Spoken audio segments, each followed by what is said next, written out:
Buddhism is the path to achieve nirvana or enlightenment. Overall, Buddhism is a philosophy or a way of life. But you know what, my dear? If you go to a Buddhist temple, you might be confused.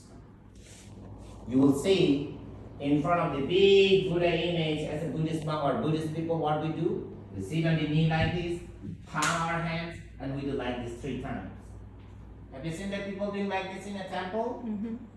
It's more like worshiping the Buddha, right? Well, it's not called worship. So how do we call it? We call it bowing to show respect. So it's not called worship because Buddha is not a god. We do not worship the Buddha. And who to worship? Buddhism is no god. So we call it bowing to show respect. We bow 3 times. First time we bow to Buddha to show respect as an enlightened or awakening one, simply as a great teacher or a great philosopher. Second time we bow to show respect to his teaching or to his philosophy. Third time we bow to show respect to his disciple. Those disciples after Buddha passed away who are spreading his teaching to us. So Buddhist monk represent a disciple of Buddha. Overall, guys, we do not worship the Buddha, we do bow to show respect. And it's part of Thai culture. You will see in Thailand, we are not only bowing to show respect to Buddha, we do bow each other. So you will see if you approach with Thai people, they will do Sawadee krab, Khap krab. That's what we do. It's different from Western culture. In your Western culture, hello Mr. Michael, how are you doing man today? You handshake. Or you hug. But here, we bow to show respect. It's not called worship, it's called bowing to show respect. You know, some people, they might think, sit on the knee, and palm to your hands and bowing to an image is weird. Not exactly. It's so meaningful for us. When you bow, you not only learn to show respect. More you bow, more you have less delusion, less angry. That's why look at the Thai people. They look more happy, more friendly than Western people, right? I didn't say that. My Western friend told me, Kiki, you're right. You know. So, but guys, we don't worship. We bow to show respect. And very similar, you know, if you go to a temple, you might hear that Buddhist monk or Buddhist people saying in front of the Buddha image, sounds more like a praying. I don't know if you heard or not. More like Namo Tassa Bhagavato Iti Bisa Bhagava Arahang Samma Sambuddho Vicacharana Sampanno Sogato Loka Vitu Anuttaro blah blah blah. See guys, sounds more like what? Praying to Buddha, asking something from the Buddha, right? Wow, it's not called pray. Who to pray? Buddhism is not God. So how do we call it? We call it chant or chanting. Why do Buddhist monks chant? Because in the Buddha time, almost 2,600 years ago, Buddha has no written teaching. He has only oral teachings. So since Buddha time until now, generation by generation, Buddhist monks chant twice a day to memorize the teachings of the Buddha. Or in Sanskrit language, you can call it mantra. I don't know if you heard or not, mantra. We do mantra for meditation, part of the concentration. How long you do that, that long you have no monkey brain, monkey mind, because you concentrate your focus. It's very similar to singing, guys. When you sing a song, don't you need concentration? Right? To the tune, the rhythm, like I found a love for me. Go up and down. By the way, Buddhist monks not supposed to sing a song, but I do it. Alright. Enjoy your life. That's what Buddha said. Anyway, so we do not pray to Buddha. We do chant to memorize the teaching, or we do mantra for meditation. Anyway, you know what Buddha has taught us? Actually, Buddha means enlightened or awakening. That's what Buddhism do not consider as a religion. Because in Buddhism, anyone could be Buddha or an enlightened or awakening one. But in other religions, can you be God? No one can be a God. But in Buddhism, anyone could be Buddha. Because Buddha means enlightened or awakening. There has no sign of the enlightened. By the way, Buddha, he was a man. Actually, he was born in 623 BC into a royal family. He was only a child. He was a prince. His full name is Prince Siddhartha Gautama. And he was only a child. From the childhood, he was very, very wise, like KK. Anyway, yes. So his parents were very curious to him to be something else in the future. That's why parents never let him to the struggle or sufferings of life. So he grew up in the palace with a lot of leisure and happiness. When he was only 16 years old, I think around your age, right? He got married with a beautiful princess like you. Alright? So, he got married with a beautiful princess. And after he got married, he got a son. Then before he became a king, very first time he visited the kingdom. Then he experienced, he saw. You know, some people are struggling a lot in their lives. Someone has no enough food to eat, suffer. Someone has no enough place to stay, suffer. Someone getting too old, has no energy, suffer. Someone getting sick and ill. Someone are dying. Then he realized, oh, I'm a prince. I will be king very soon. I have my power, gold, palace, and luxuries. But why I still has to be like them one day? Why I have to get old, sick, and dead? So he wanted to know what is the cause of suffering. That's why, age of 29, he decided to renounce from everything. Does it make sense there? Renunciation. You don't want to be king, you don't want power, gold, palace, and luxuries. You know why? He said, more I have, more I want. Never enough. My desire, my greed, my craving bring me more and more suffering. That's why he renounced from everything. People call you what? Ordinary people, right? People call me ordained monk. That's the difference between you and me. So, as a monk who has renounced from the ordinary life and became ordained life. What you are supposed to do, I'm not supposed to do that. I have to live a life in disciplines. So that's why Buddhist monk has 227 rules. So someone, when they became a monk, the first thing, we have to shave our hair. At least once or twice in a month. It's called the renunciation. I don't have to worry at all about my hair, right girls? Every 3-4 months you have to worry, which color are you going to dye this time? When you go to parties, you think which style I will make now. Pretty. If you lost your hair and finish, you will not talk to your parents and friends. You worry too much, sleep not well, right? See guys, Buddhist monk inside, outside, only one color. This is a representative simplicity life. Simple. At least tomorrow I don't have to worry which color I need to use. Not like you, right? Before you go to parties, you worry a lot about the clothing and colors, you know. I like pink color, no. My boyfriend like blue color, no. My mom's like this color, dad like this color. Oh, you know, stress. As a monk, only one color. We don't have to worry at all.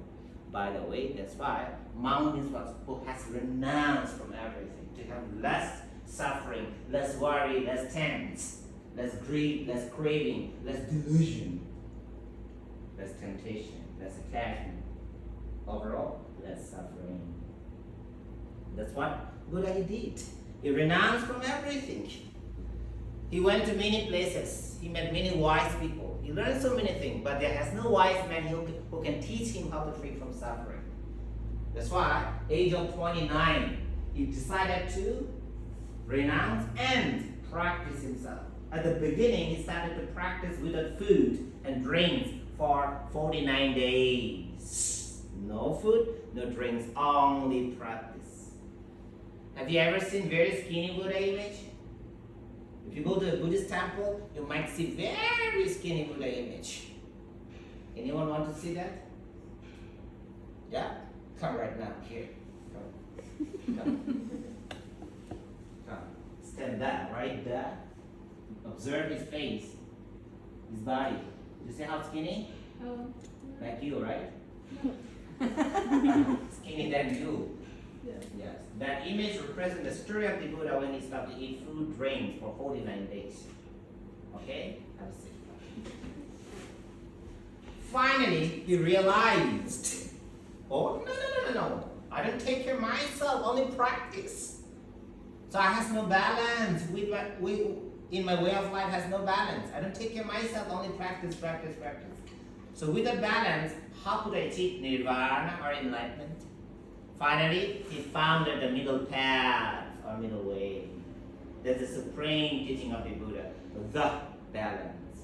And he learned and practiced following the middle path from 29 years old until 35. So when he worked 35 years, he was able to enlighten, arising from his mental suffering.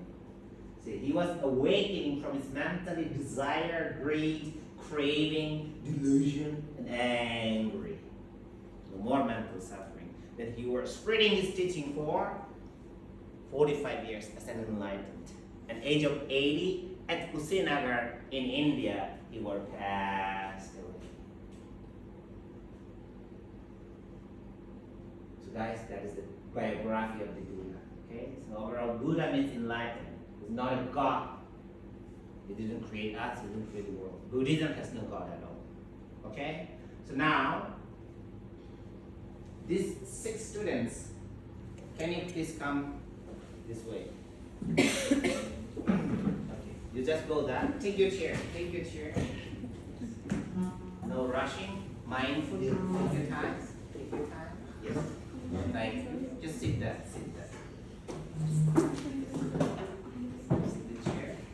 No rushing. Okay. Oh, nice. Okay, thank you so much. Okay, so I let them to sit there to use the board, whiteboard. This will be very, very important. I'm going to tell you the heart of Buddhism, guys. Okay? Alright. I don't know if you heard or not. Have you ever heard? I'm sure many Americans are familiar with Sanskrit word. You know? Have you heard this word? Student, read together in 3, 2, and 1. Dharma. Dharma is a Sanskrit word. Dharma means, anyone know?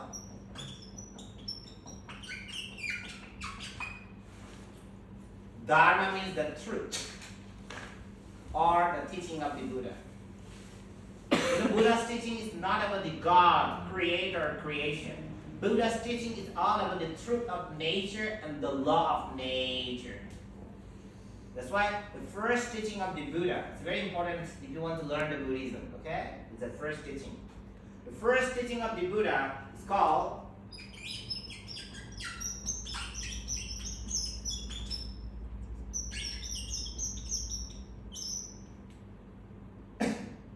marker or shout. Anyway, some people don't like that sound. Don't like it. You see, you like, you don't like, it's human nature. You have to accept it. Accept the truth. And be aware not to dwell on it. And if you don't dwell, everything becomes impermanent. So thank you to this marker. Alright. The 4 Noble Truths is the first teaching of the Buddha. And these 4 Noble Truths is based on suffering. Because suffering is the truth, isn't it? Is it suffering is the truth in your way of life? Or can I see anyone here who have never been suffered? Raise your hand, please. Anyone? no one. See guys, we are more than 20 people. Different gender, different name, different age. But suffering, same to everyone. It's truth to everyone. Do you want suffering? No. Can you escape or run away from suffering? No. Suffering is the truth. It's part of your life. That's why Buddha mentioned in the first noble truth.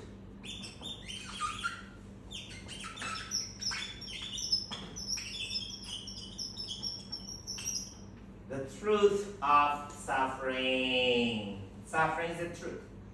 Basically, there are two types of suffering. Number one, mental suffering. Number two, physical suffering. And no one escapes or run away from physical or mental suffering. An example of physical suffering. See guys, who was born, will grow up, when they will get old, sick, and finally dead. Tell me, do you want to get old, sick, and dead? No. Can you escape or run away from getting old, sick, and dead? No. Everyone should experience the truth. Look at you guys physically. To be honest, physically look so pretty, so cute, so beautiful. Look at you guys. Look at the gentleman there. Very handsome. Well, look at me as a monk, handsome monk, right? Say yes. Yes. Thanks. And tell me what's going to happen, you cute face, handsome face, pretty face when you're going to be 70 or 80 years old? Cute face will be wrinkled face. The black hair will be gray hair. One day you're gonna lose your energy, gone away. And that's the truth to everyone. Right? Your physical is not belongs to you. You cannot control it. Your physical is belong to the truth of nature, the law of nature. You cannot control. Remember, my dear, everything is impermanent, temporary change. But there are some people still who have a lot of delusion because of the physical appearance. Ego, delusion, only bring you jealous. It's destroy your mind. By the way, not only physical suffering, the mental suffering also truth. Sorry to tell you something about the mental suffering. No matter how much you love your beloved one, like your parents, or parents and children, brother and sisters, boyfriend and girlfriend, wife and husband, doesn't matter how much you love each other. One day, anyhow, you have to lost someone will lost you. So when you lost one that you lost so much care about him or her, she or he, no more with you. Then what happened? You're gonna get mental suffering. And that is the truth. Everyone should experience one day. Ask yourself, have you ever lost a person from your life? You will never meet a person who has never lost. Ask each family in this world, have you ever lost a member from your family? Bring my student. I have a class. Tell them to come to join. This is the assignment for them. I teach at MCU Buddhist University. I teach international students. So I have a class, weekend class. So they have to join with us. They are your senior. They're full year, final semester. I teach Buddhism in English and meditation in English. They have to join the class as well. Let me tell them. Maybe they will not listen. My students are so good, but a little bit lazy. Tell all the students, I will be finish this class soon, but this is your final exam. What did you say? It's your final exam. America is the final exam. It's really, at our university, 1 credit, 2 credit, 3 credit subjects. I teach 3 credit, 2.5 hours. Excuse me. So it's quite hard. Yes.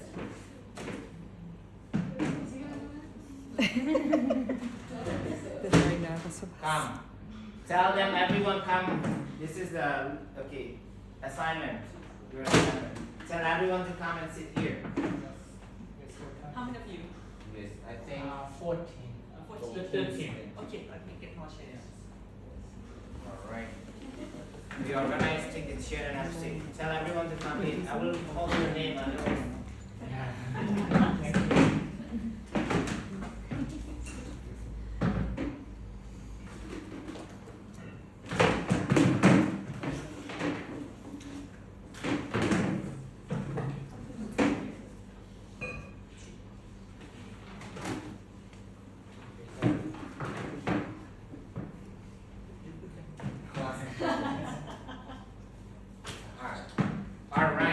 Alright, sorry for interrupting, guys. So what I'm talking about, the truth of suffering, that what Buddha has taught us, okay? Then in the second noble truth, he taught us the truth of the cause of suffering.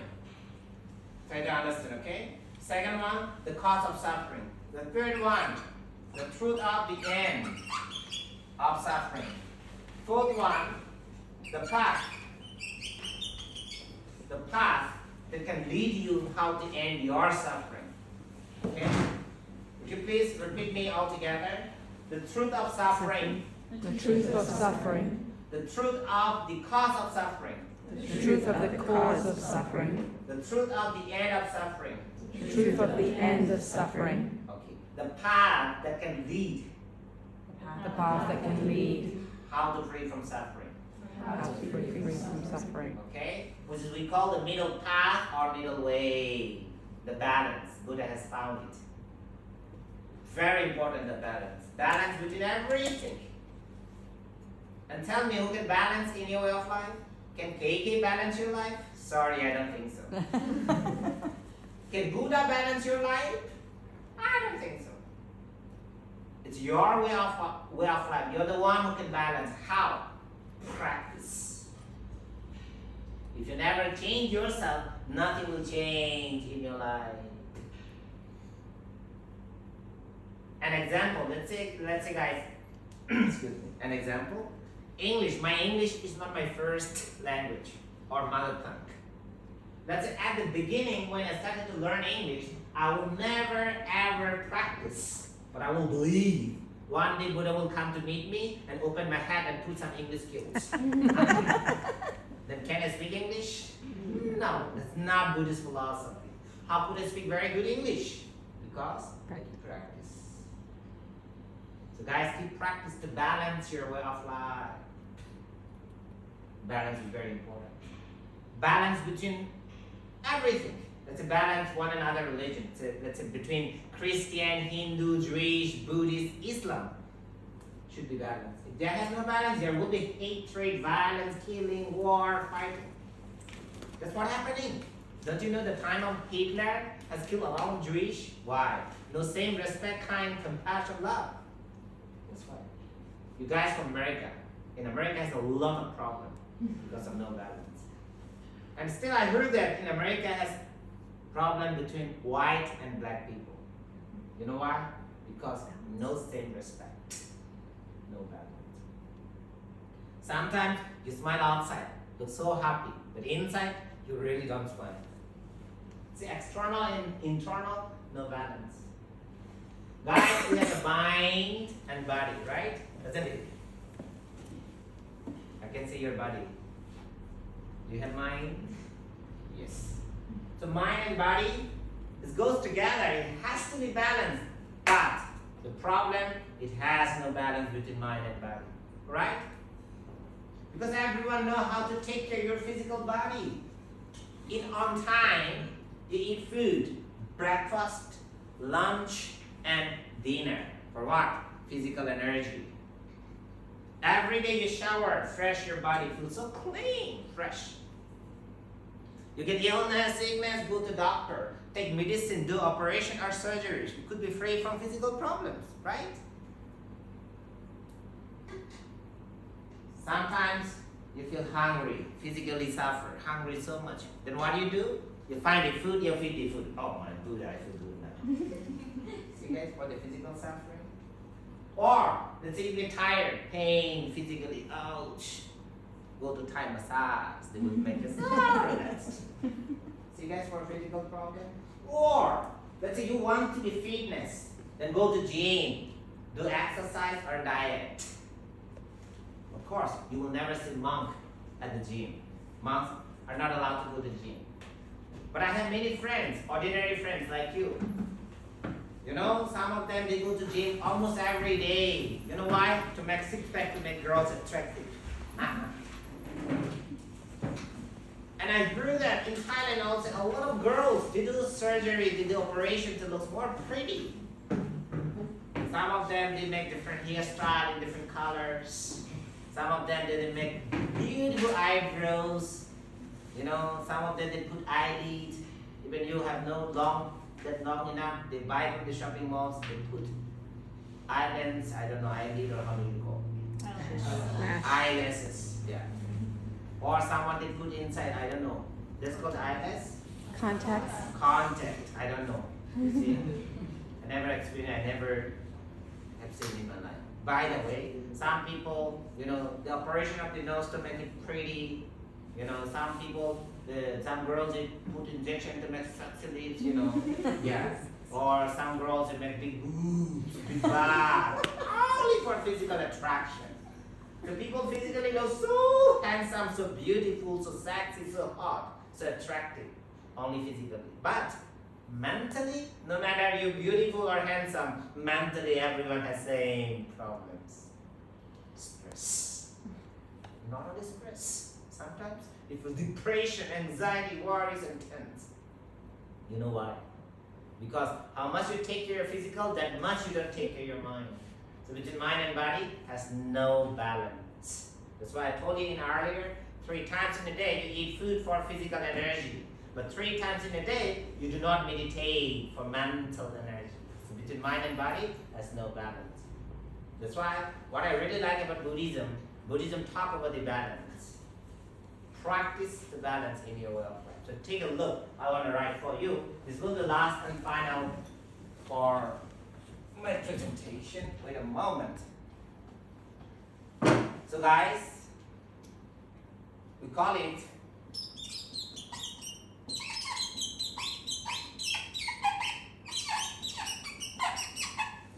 the middle path.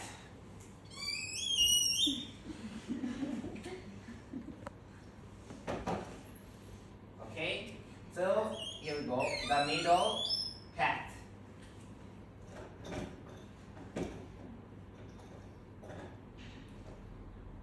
It means balance, okay? So there are 3 ways to train in your way of life. The 3 main ways. Okay? Let's say this is called the 3-fold trainings. Number 1, tell me my students, what is the first one?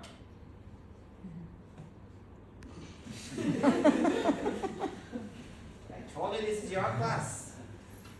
I used to teach you many times, many semesters.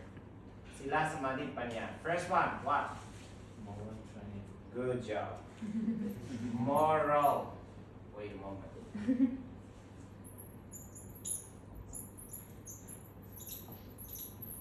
Moral training. Okay? Moral training basically means train your moral to learn how to avoid doing bad to you and to others. So moral training has 3 concepts. Tell me one of them.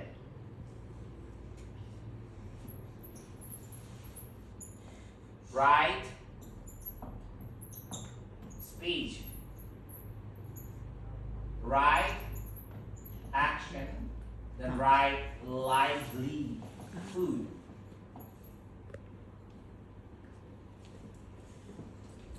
See guys, Buddha mentioned right, and right. Because right is the balance. Right to you, right to others. An example of right speech. Whenever you speak yourselves with others, speak right. Speak with your kindness, compassion, love, respect, and forgiveness. So avoiding telling lie, giving false speech, cheating, or speaking rudely, badly, gossiping, making disappointed by your speech, or harming by your speech. So learn to be truthful. That is the right speech. Part of right action. Avoiding killing any living beings. Don't harm any living beings. Respect a life. Don't harm yourself, don't harm others. What do you think, American? Remember? 2001, 9/11, 3,000 people in your country was killed. Because people didn't care this kind of principle. By the way, not only avoiding killing, avoiding stealing, which is not given or permitted. Avoiding having sexual misconduct. Does it make sense? The sexual misconduct means what? With your partner, boyfriend, girlfriend, wife, and husband, you can have sex, but not to cheat at each other. In a relationship, respect is very important. Who follow this kind of principle, the relationship goes so strong. More belief, faith, trust. Even you are apart from your partner, you don't have to worry. She or he going to cheat on you guys. Does it make sense? And avoiding intoxication. Remember, you know what does it mean? Intoxicant. It means avoiding drugs or any kind of things not good for your health and life. Alright? The last one, right livelihood. It means learn to live and work or do business in the right way. But there are some people who has no right living and working. Especially those people who do illegal business or drug business. It's not right living and working. Okay? Alright, so remember, first is the moral training. Now second one. Tell me what is the second training? Mental training. Mental training, only one student. Actually he's the leader of the class. That's why other students always let leader to work. Okay, second one, mental training. Mental training is part of meditation.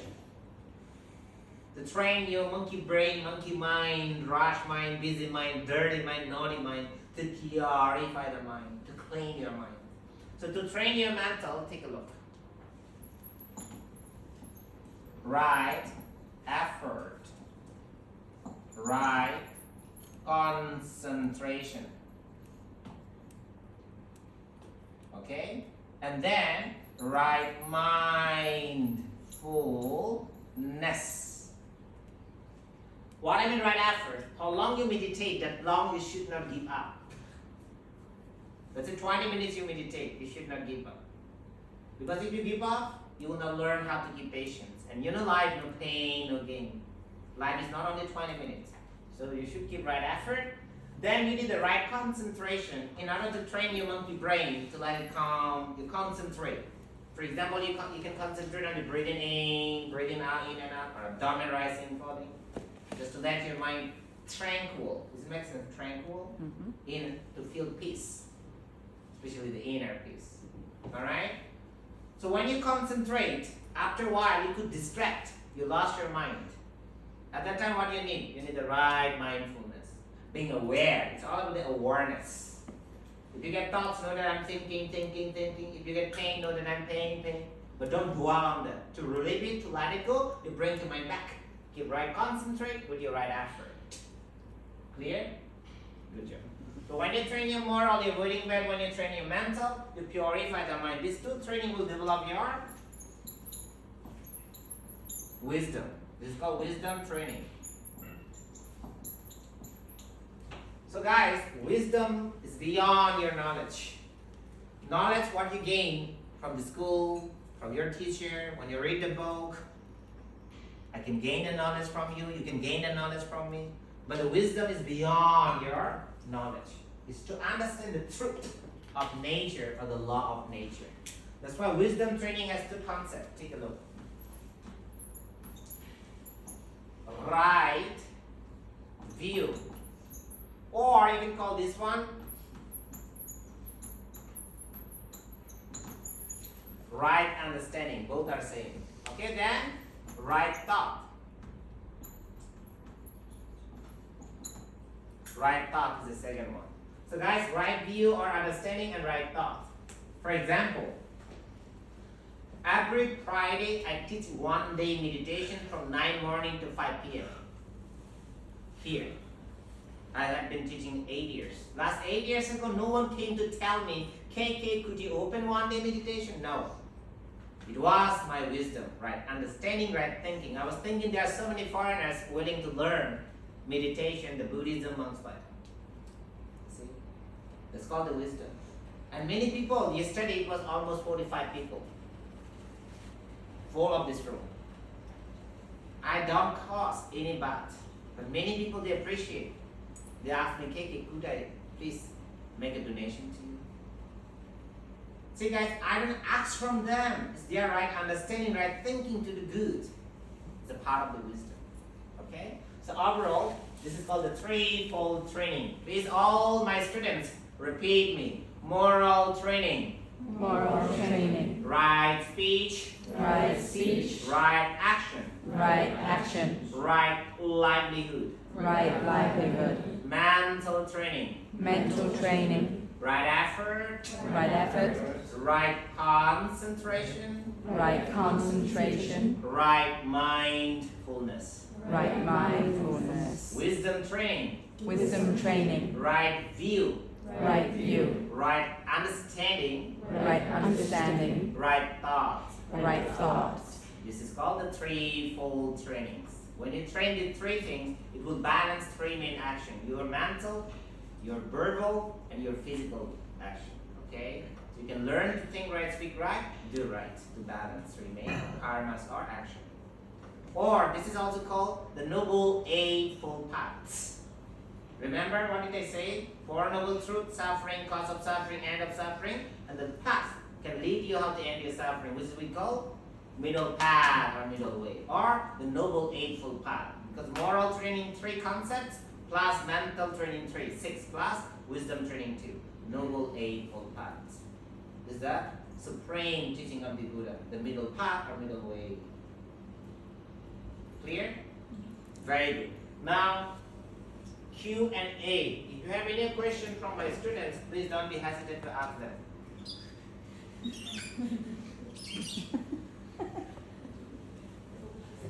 Because they all are international students. All right. Ajahn Gui, introduce to them. He's also a teacher. My name's V. Yes, I'm from Thailand. Yes. It's a 4th year. All of them are 4th year final semester. They will going to graduate soon. I am so excited for that, and I will going to miss them a lot. Okay. By the way, yes, next.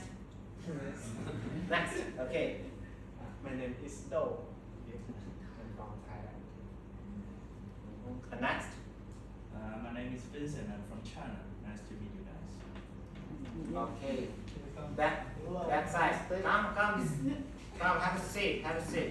Okay. You go. My name is Asis. I'm from Nepal. He's from Mount Everest. Which country is that? Mount Everest. Nepal. Nepal. Yeah, he's from Nepal. Oh, What did you hear that? it said the North Pole. Nepal. North Pole has no Mount Everest. By the way, no problem. Yeah. They're high school students. Look so pretty, right? Yeah. They are high school students. 10th grade, 11 and 12. Yes. Next year, or in 12th grade, they will go to university. In the front. Yes. By the way, yeah, next. My name is Law. I come from China. Yeah, he's also from China.